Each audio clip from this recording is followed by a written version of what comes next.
I'm about to prepare to install my IBD hardened tool bolt for my harmonic balancer, and of course I'm going to follow the specifications for fluid dampers installation as far as torque.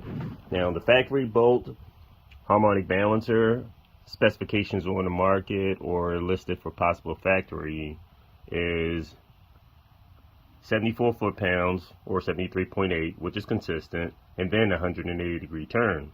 That creates a lot of bolt stretch, but they want to make sure this is secure in here. Now, according to fluid damper, of course, if we don't follow their specifications, we're going to avoid the warranty. For the VR6 engines, they're listing 74 foot-pounds of torque and a 90-degree turn, and of course, this is the spec that I'm going to follow. Now, also, in addition, a lot of people, you haven't seen them installing this properly, but you should use an anti-seize compound or some type of moly grease. And I'm using our ARP fastener assembly lubrication, and this is extremely good for making sure there's no galling or binding to make sure we get the proper installation, and that's what they want. You want to prevent any type of galling during installation. So, preparing to do that, I lubricated this part because this is the part that's going to be rubbing against the inside of the damper, and that can create a lot of friction, and it can cause for missed torque specifications. So we want our torque accurate. I'm going to put some thread locker, red Loctite, on the threads itself, and then install this and torque it down into specification.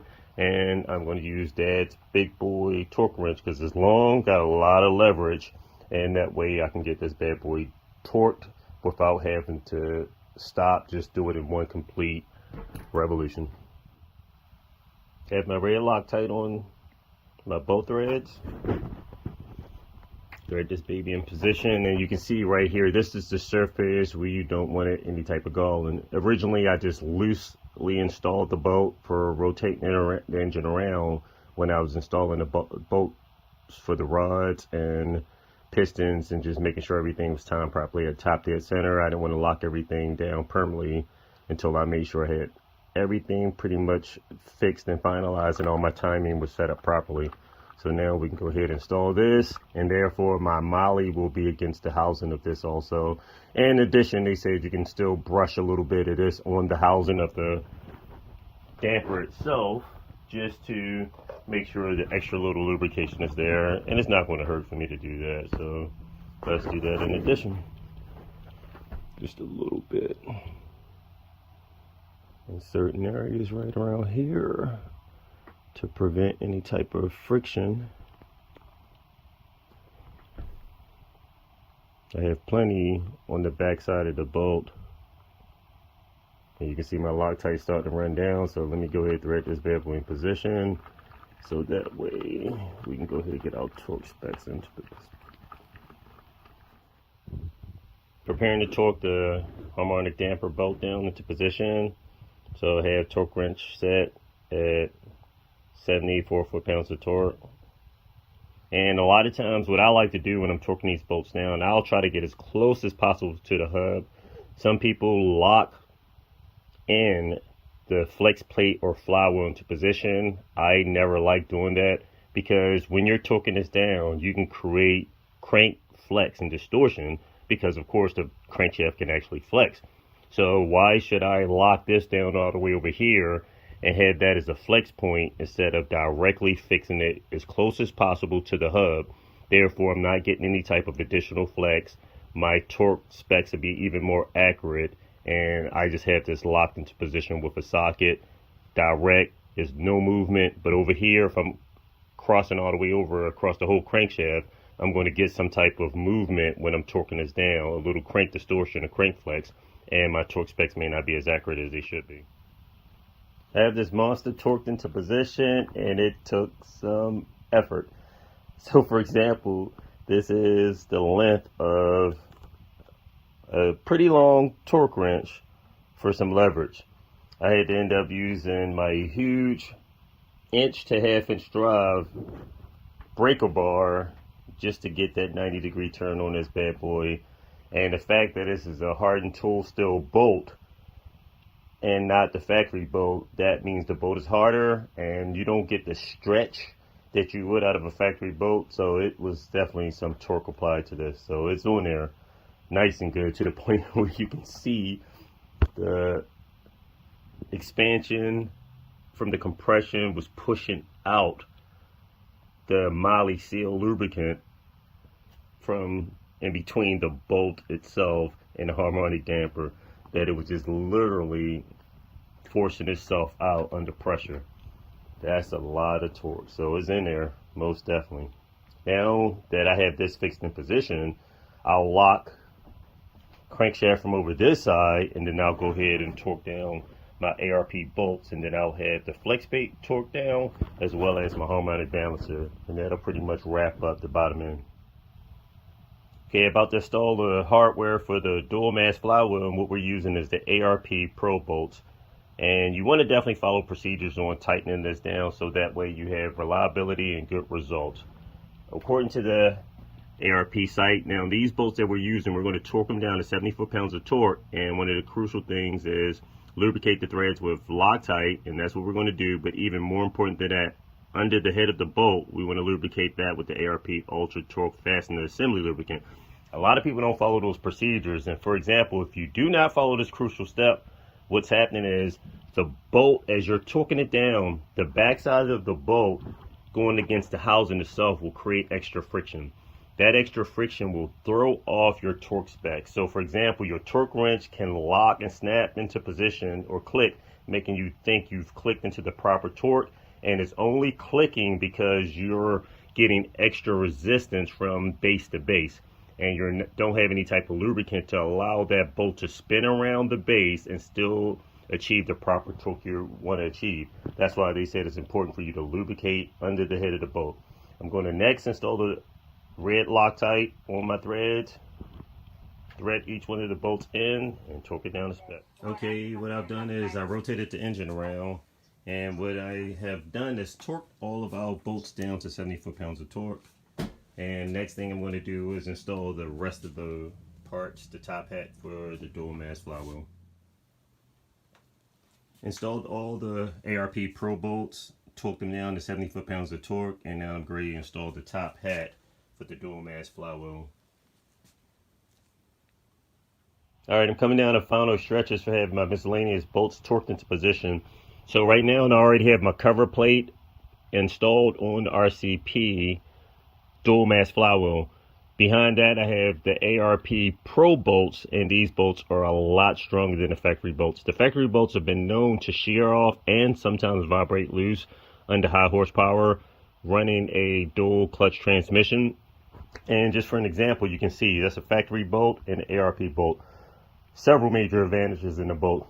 My bolt is running a shank, the one that I'm using, the ARP bolt. So this shank, this fits in the housing of the flywheel. So you have far less of a shear point compared to a fully threaded bolt. Fully threaded bolt, any type of material resting across this creates a shear point instead of resting across this solid piece right here.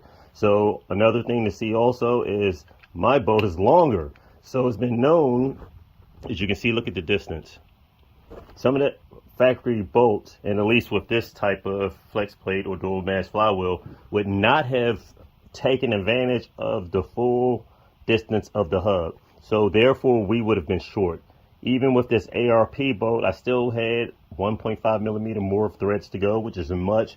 But either way, I have a shank built into this, as well as more surface diameter that's extending the full way of the hub, meaning better clamping force, taking advantage of the whole hub assembly and getting all the threads as possible, and at the same time taking advantage of the extra foot-pounds of torque.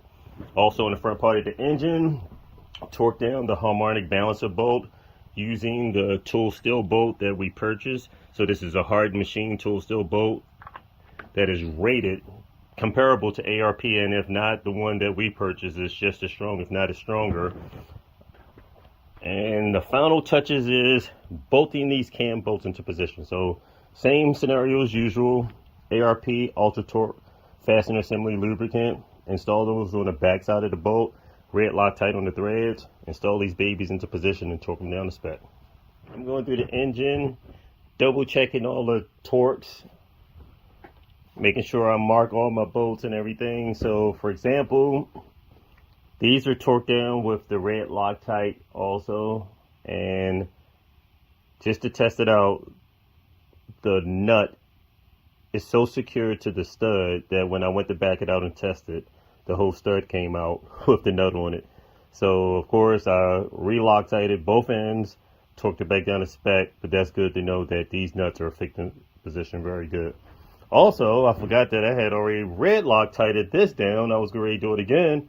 So as you can see, the red Loctite is in place, so I'll try to, it's in there and it's firm, so I'll flake this off, clean it up, red Loctite it again, and torque it down to specification, which is 50 Newton meters of torque, or 36.878 foot-pounds.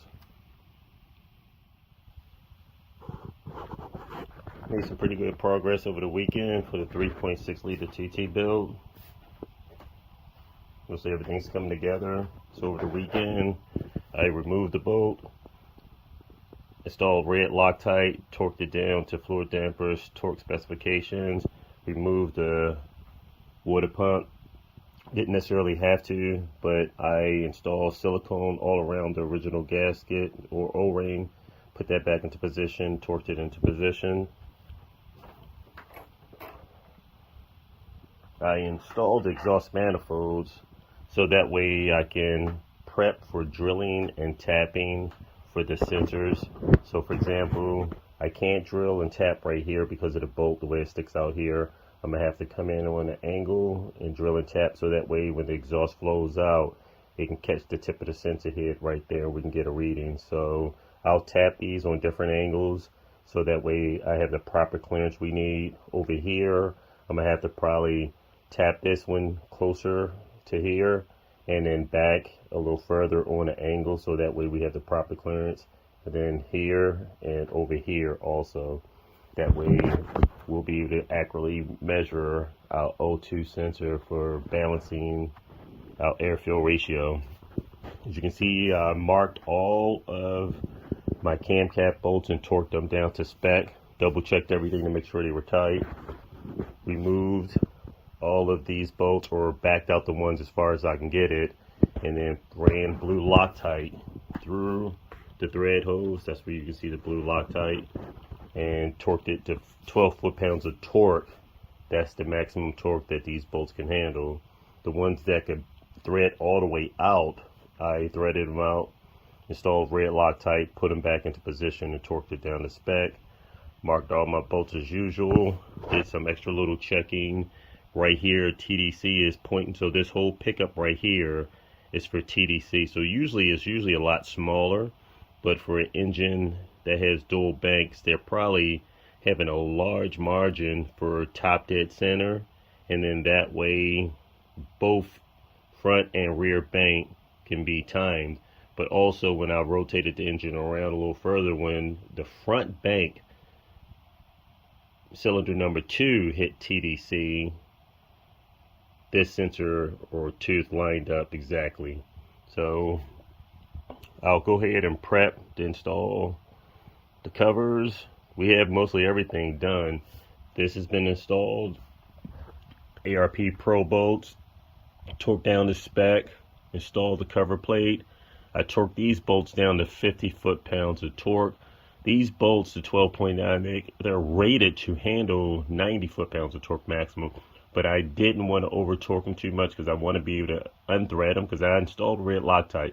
So when we do get the proper bolts in that has a little lower clearance, I want to be able to still get these bolts out, because when I torque these bolts down pretty tight, you can actually see where I was stressing right in these corners the bolt itself, because 50 foot-pounds of torque was still quite a bit of torque on there. Getting set up to prep for the intake manifold fabrication as well. And one of the things I wanted to do is, originally we ordered some piping. This piping would fit perfectly and it's machined in for here. Okay, now I can cut this on an angle, like a small 45-degree angle, and when we go to install the manifold, we need proper clearance. So that way we're going to have to tilt this back a little bit further away from the fill rail to get the proper clearance. But I also ordered some cast aluminum 90s. The cast aluminum 90s is heavy duty aluminum, and that's a lot better than typical thin wall aluminum. We don't have to worry about any type of cracking. If I use the cast aluminum, I would have to worry about the weight of this heavy intake manifold with the throttle body and all of that weight on this heavy thing, and constantly shifting back and forth, possibly cracking off. With the 90s, I can slice them up onto possibly a 45 or 60 degree angle and get the proper angle for my intake manifold to have clearance, and possibly tilt it back and have a nice smooth rounded off airflow, so the airflow will come through and flow straight into the port without possibly, if we cut a slight angle right here and made it up, without worrying about the airflow possibly shooting in, hitting the top of here and then bouncing back down in here. So we definitely want to smooth out the airflow. Maybe nothing too major, since it's going to be forced induction and this chamber right here will be always pressurized, but anything that can help accelerate the airflow, we want to take advantage of that. This week I'll go ahead and install the oil filter housing. I'll pick up an oil filter. We're using an Audi Q7 oil cooler. This oil cooler is larger than a typical Passat oil cooler. And over the weekend, coming up this weekend, hopefully if everything's working all right, we'll have this DQ transmission bolted to this and the heavy duty race engine mounts that we purchased from 034 and ready to at least sit this engine in the engine bay, or at least have it all lined up, ready to prep and bolt it in. Also this week, want to go ahead and tap this housing. This was the original Audi oil cooler for the transmission. You can see it got bent during shipping. I bought an aluminum plate. I want to be able to trim this plate out, bolt it in the original bolt holes, and then tap for this port and this port, so that way I can thread some fittings in the top of here, have these fittings come out of here just like it would have been two, and then I can connect the high pressure lines for running an Audi S7 external oil cooler and connect it to the factory lines. That way we can remotely mount this, and in addition run a heat exchanger for this with some fan control, and that way we can monitor and control the transmission temperature and reduce possibly getting burnt down or anything like that. That way we'll have steady transmission temperatures. People trying to burn us down at the track or at lights doing racing, eliminate that factor. Have also did research for an air to water intercooler, so we're going to get set up with purchasing that. I have a second heat exchanger right up here, so the second heat exchanger will use that heat exchanger for the air to water intercooler, install fans on that as well. And I'll just purchase 2 more of these heavy duty coolers for my TT. But overall we're looking pretty good, and if all works out pretty well this week, hopefully we'll be mounting this bad boy in the engine compartment, and that way we can start and prep our fabrication for the turbo installation, the pipe work, for all of that.